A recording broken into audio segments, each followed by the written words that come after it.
মাঝে মাঝে একটু বাইরে খাওয়া দাওয়ার দরকার আছে, কারণ সব জায়গাতেই সেট হওয়ার প্রয়োজন আছে, কখন কোন সময় কী কাজে লাগে। তাই বাইরে খেতে গিয়ে ডিমের একটা কুসুম রাইদ কীভাবে খেয়ে নিল দেখুন। এভাবে কি খাওয়া যায়? তাই তো রাইদ খেয়ে নিল এবং আমরাও খেয়ে নিলাম।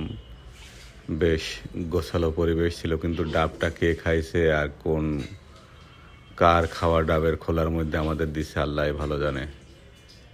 এই হচ্ছে খাবার, রাত্রের ডিনার।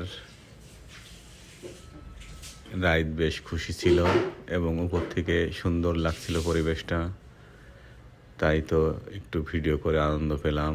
আর এই হচ্ছে সেই জায়গা, রোড সাইড কিচেন।